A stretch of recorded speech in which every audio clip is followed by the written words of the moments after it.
लगभग 75 दिन तक चले धुआंधार चुनाव प्रचार के बाद अब नतीजे आने बाकी हैं।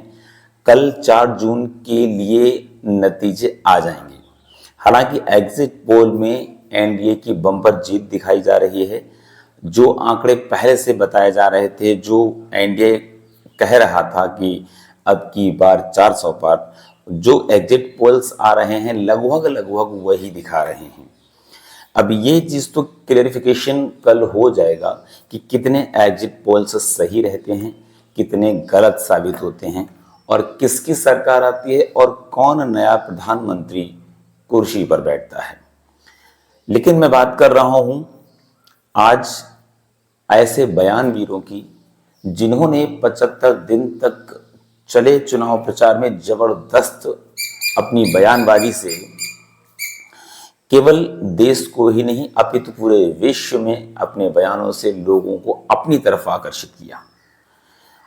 कुछ चुनिंदा बयान मैं आप लोगों के समक्ष लेकर के आया हूं। वो कौन कौन बयानवीर हैं और उनके क्या क्या बयान थे, उन बयानों से लोगों को कितनी दिक्कतें हुई और कितना लोगों को लाभ मिला, मैं सारा एक्सप्लेनेशन करने वाला हूं। तो बने रहिए वीडियो पर और पूरा वीडियो देख करके जाइए। सबसे पहले बात कर लेता हूं प्रधानमंत्री नरेंद्र मोदी जी की। प्रधानमंत्री नरेंद्र मोदी जी के बयान सुर्खियों में रहे। उन्होंने जितने भी विपक्षी दल थे, चाहे वो समाजवादी पार्टी हो, चाहे वो टीएमसी हो, राजद हो, सभी को निशाने पर लिया और निशाने पर लेने के बाद उन्होंने लगातार मुसलमान, मटन, मछली, मंगलसूत्र, मुजरा, घुसपैठिया जैसे शब्दों का प्रयोग करके लोगों को अपनी तरफ अट्रैक्ट किया और ये बयान उनके लगातार सुर्खियों में छाए रहे। उसके बाद आते हैं राहुल गांधी जी, जिन्होंने कुछ नए शब्दों को ईजाद किया, जैसे खटाखट खटाखट खटाखट और दिल्ली वाले अंकल जी। इस प्रकार के कुछ नए शब्दों का भी की शुरुआत हुई। इस चुनाव में कुछ नए शब्द भी हमें सुनने को मिले। तो आइए एक एक करके बयानबाजी की शुरुआत करते हैं नरेंद्र मोदी जी के लिए। बांसवाड़ा में आयोजित एक चुनावी रैली में नरेंद्र मोदी जी ने कहा था कि ये कांग्रेस वाले आपके मंगलसूत्र को भी नहीं छोड़ेंगे। इनकी निगाह आपके मंगलसूत्र पर है और ये आपका मंगलसूत्र छीनना चाहते हैं, आपकी संपत्ति को छीन करके ज्यादा बच्चे वालों में बांटना चाहते हैं। हालांकि इस बयान के बाद विपक्षी दलों ने जबरदस्त तरीके से मोदी जी पर हमला बोला और उनके इस बयान की आलोचना की। और बिहार के पाटिल पुत्र में एक जनसभा को संबोधित करते हुए पीएम नरेंद्र मोदी ने कहा राजद के लिए, लालू की पार्टी राजद के लिए, कि ये पार्टी लालटेन लेकर मुजरा करने वाली पार्टी है। बिहारियों का इतना बड़ा अपमान किया कांग्रेस ने और फिर भी उनकी चरण वंदना करते घूम रहे हैं। दूसरे बयानवीर राहुल गांधी जी। राहुल गांधी जी ने कहा कि मुझे जाति में कोई इंटरेस्ट नहीं है, मैं जाति से कोई विशेष ताल्लुकात नहीं रखता हूँ, मैं तो सिर्फ जाति जनगणना की बात इसलिए कर रहा था कि लोगों को हक मिल सके जाति के आधार पर। तो ये बयान भी उनका काफी सुर्खियों में रहा। बीजेपी से चुनाव लड़ रहे अभिजीत गंगोपाध्याय तीसरे ऐसे बयानवीर हैं जिन्होंने अपने बयान में कहा था कि पश्चिम बंगाल की मुख्यमंत्री ममता बनर्जी पर मुझे यकीन नहीं होता कि क्या वो वाकई में महिला हैं भी या नहीं। ममता कितने रुपए में बिकने वाली हैं? 10 लाख। ऐसे बयानों को उन्होंने ममता जी के ऊपर कहा। हालांकि चुनाव आयोग ने इस पर संज्ञान लेते हुए 24 घंटे तक अभिजीत गंगोपाध्याय के चुनाव प्रचार को बंद कर दिया गया। अगले बयानवीर वीआरएस अध्यक्ष केसी आर हैं। उन्होंने कांग्रेसियों की तुलना आवारा कुत्तों से कर दी थी। उन्होंने कहा कि जो कांग्रेसी हैं वो आवारा कुत्ते हैं, किसी को भी काट सकते हैं। वो ऐसे ही जैसे आवारा कुत्ते घूमते हैं वो इस तरीके से घूमते हैं और कांग्रेस का कोई भरोसा नहीं है। इस पर कड़ी आपत्ति जताते हुए कांग्रेस ने चुनाव आयोग में अपनी आपत्ति दाखिल कराई और इसको संज्ञानित करते हुए चुनाव आयोग ने केसीआर पर 48 घंटे तक बैन लगा दिया था उनके चुनाव प्रचार के। अगले बयानवीर उत्तर प्रदेश कांग्रेस अध्यक्ष अजय राय। अजय राय ने प्रधानमंत्री नरेंद्र मोदी पर निशाना साधते हुए कहा था कि प्रधानमंत्री नरेंद्र मोदी एक बहुत ही डरे और सहमे हुए प्रधानमंत्री हैं। वह महिलाओं की बात करते हैं, महिला उत्थान की बात करते हैं, महिलाओं के साथ संवाद की बात करते हैं, लेकिन खुद अपनी पत्नी को साथ नहीं रखते हैं, तो ये क्या महिला संवाद कर पाएंगे और क्या महिलाओं की परेशानी को जान पाएंगे। महाराष्ट्र के अमरावती से भाजपा सांसद नवनीत राणा ने भी इसी तरीके का बयान दिया।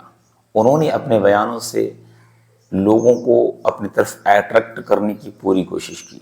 उन्होंने एक पुराने बयान का हवाला देते हुए, अकबरुद्दीन ओवैसी के पुराने बयान का हवाला देते हुए कहा था कि अगर 15 सेकंड को ही पुलिस हटा दी जाएगी ना, तो असदुद्दीन ओवैसी और अकबरुद्दीन ओवैसी दोनों भाइयों का पता नहीं लगेगा कि कहाँ चले गए।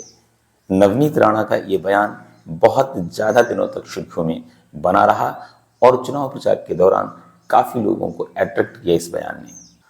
वहीं अगले बयानवीर नाना पटोले जी, महाराष्ट्र कांग्रेस अध्यक्ष नाना पटोले ने उत्तर प्रदेश के सीएम योगी आदित्यनाथ पर निशाना साधते हुए कहा था कि भगवा रंग ही पहन करके रावण आया था सीता का हरण करने के लिए।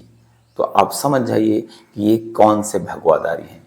यानी कि यूपी सीएम योगी की तुलना रावण से की थी नाना पटोले ने।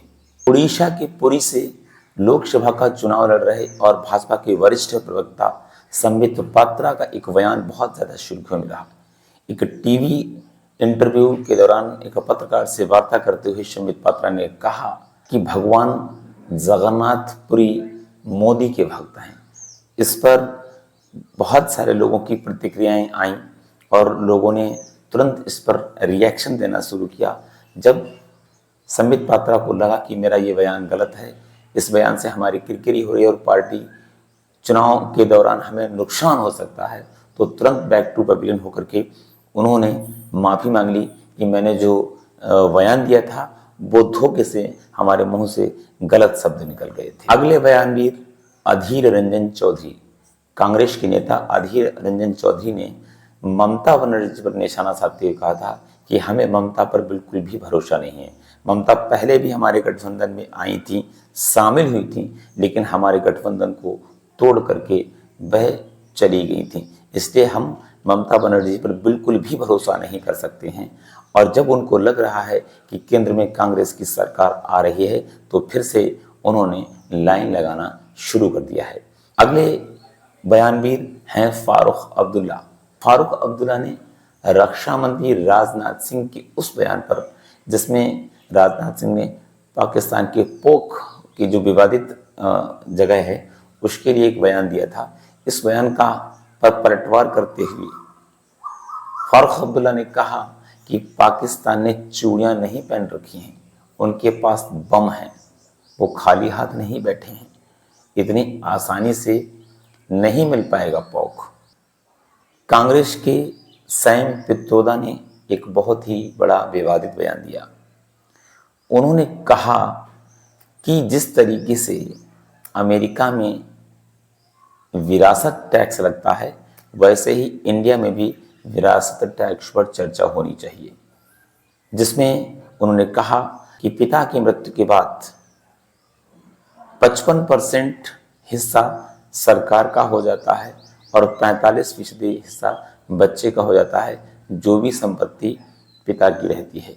हालांकि इस बयान को लेकर के भारतीय जनता पार्टी ने कड़ी आपत्ति जताते हुए भयंकर विरोध किया और सैम पित्रोदा को मजबूरन इन शब्दों को वापस लेना पड़ा। दूसरा विवादित बयान देते हुए सैम पित्रोदा ने कहा कि ईस्ट वाले चीनी और साउथ वाले अफ्रीकी। उन्होंने भारतीय विविधता पर अपना वक्तव्य देते हुए कहा था कि भारत में रहने वाले जो ईस्ट में पूर्व के लोग हैं वो चाइनीज़ लगते हैं और जो साउथ में रहते हैं वो अफ्रीकन लगते हैं। इस बयान पर भारत के कई राज्यों में विवाद की स्थिति बनी रही और कहा कि ये भारत में रहने वाले लोगों का अपमान है। तो इस तरीके से इन बयानवीरों ने 75 दिनों में अपने बयानों से लोगों को अट्रैक्ट किया, आकर्षित किया और इन बयानों से काफ़ी चर्चा में रहे और सुर्खियां भी बटोरी। हालांकि कुछ बयान ऐसे रहे जिन बयानों से कहीं पर वह लाभ कमा पाए तो कहीं पर तगड़ा नुकसान भी झेलना पड़ा। हालांकि इन बयानों से क्या नफा नुकसान रहा है इन लोगों का, ये कल का इंतजार कीजिए। 4 जून आने वाली है, दूध का दूध पानी का पानी हो जाएगा। कौन अगला प्रधानमंत्री बनने वाला है, किसकी सरकार आने वाली है, स्वागत कीजिए, क्योंकि हम इंडियन हैं और हमें संविधान के अनुसार चलना है। नमस्कार।